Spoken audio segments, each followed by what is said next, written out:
নমস্কার, দেখছেন জিও পলিটিক্স। বাংলাদেশের রাজনীতিতে ভূমিকম্প শুরু হয়েছে। নতুন মুখের আগমন বাংলাদেশে ইতিপূর্বে ঘটে গেছে, অর্থাৎ আজকেই এসেছেন বাংলাদেশের প্রাক্তন প্রধানমন্ত্রী খালেদা জিয়ার ছেলে। তিনি হচ্ছেন তারেক রহমান। 17 বছর ধরে ইউকেতে ছিলেন।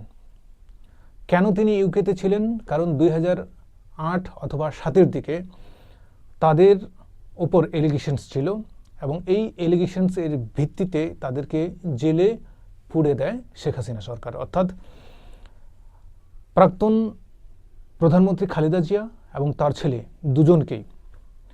যখন ছেলে অসুস্থ হয়ে যায় তখন তাকে চিকিৎসার জন্য ইউকেতে নিয়ে যাওয়া হয় এবং ইউকেতেই তিনি 17 বছর কাটিয়ে দেন। তার আগমন ঘটেছে এবং মানুষ যে হিসেবে তাকে স্বাগত জানিয়েছে, দেখছেন আপনারা যে কিভাবে তাকে স্বাগত জানিয়েছে এবং মানুষ প্রচুর পরিমাণে ভিড় জমিয়েছে। বুলেট প্রুফ প্রোটোকলের মাধ্যমে এবং ঘেরাটোপের মাধ্যমে তাকে স্বাগত জানানো হয়েছে। এয়ারপোর্ট থেকে স্বাগত জানার পরে 300 ফিট দূরেই তাকে বক্তৃতা দেওয়ার জন্য নিয়ে যাওয়া হয়েছে এবং সেখানে তিনি দেশবাসীকে প্রথম রাজনৈতিক ভাষণ এবং সম্ভাষণ জানিয়েছেন। এটা শিওর যে বাংলাদেশে এতদিন যারা উন্মাদনা দেখালো, যে হিসেবে তারা long jump, high jump, discus throw সব কিছু করলেন এবং মুখের ভাষা তাদের, সেই সব নেতাদের এবার কিন্তু একটা জ্বলন তৈরি হবে যে রাজনীতিতে একটা নয়ামুখ, এবং সেই নয়ামুখ আর কেউ নয়, প্রাক্তন প্রধানমন্ত্রী খালেদা জিয়ার ছেলে। শিওর এটা ধরে নিন যে তিনি রাজনীতিতে দাঁড়াচ্ছেন এবং দাঁড়ানোর জন্যই এসেছেন। আর রাজনীতিতে দাঁড়ালে যে হিসেবে তার ফ্যান এবং ফলোয়ার্স রয়েছে, তিনি কিন্তু রাজনীতিতে জিতে যাবেন। তাহলে যেসব লোক 1.5 বছর ধরে এই সব কাজ করলো, বারবার দেশকে স্বাধীন করলো, 1.5 বছরের মধ্যে তারা দেশটাকে যে কবার স্বাধীন করেছে সেটা তারাই জানে।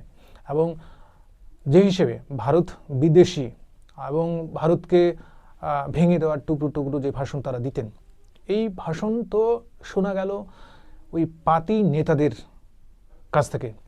কিন্তু আপনারা এই তারেক রহমান, খালেদা জিয়ার হয়তো যে ছেলে আছে, তার কাছ থেকে হয়তো আমরা এই ধরনের যে ভারত ভঙ্গের যে একটা ভারত বিদ্বেষী যে এই ধরনের মনোভাব, সেটা হয়তো আমরা দেখব না।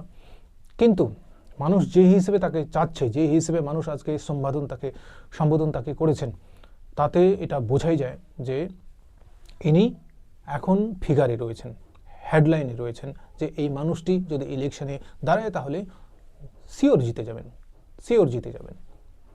চলুন এই বিষয়ে এনডিটিভি কি বলছে একটু জেনে নিই।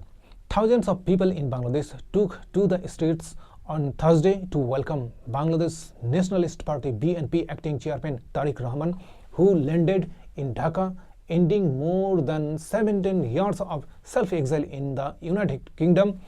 The 60-year-old BNP acting chairman, the son of ailing former Prime Minister Khaleda Zia, has emerged as a leading contender for Prime Minister in the upcoming February general elections. BNP supporters and party leaders marched to the airport on foot from Bonani Airport Road towards Dhaka Airport to greet Rahman, who returned from the UK with his wife. তার ওয়াইফকে নিয়ে তিনি দেশে ফিরলেন এবং দেশে প্রথমেই তিনি দেশবাসীকে সম্বোধন জানিয়েছেন। তারপরে তিনি তার মাকে দেখতে গেছেন ইভার কেয়ার হসপিটালে, যেখানে তার মায়ের ট্রিটমেন্ট চলছে। তবে এটা বোঝা যায় যে ইলেকশনের প্রাককালে যে ব্যক্তি আসলেন, তিনি কিন্তু কোনো হেনতেন ব্যক্তি না। তিনি ফর্মার প্রাইম মিনিস্টার খালেদা জিয়ার ছেলে এবং আগে থেকে তাদের একটা পার্টি ছিল। পার্টিতে মা অনেক দিন কাজ করে গেছেন এবং সেই হিসেবে তাদের ফলোয়ার্স রয়েছে পুরো বাংলাদেশে। এবং ইলেকশনে যদি নামেন তাহলে এটা একদম শিওর যে তিনি জিতবেন।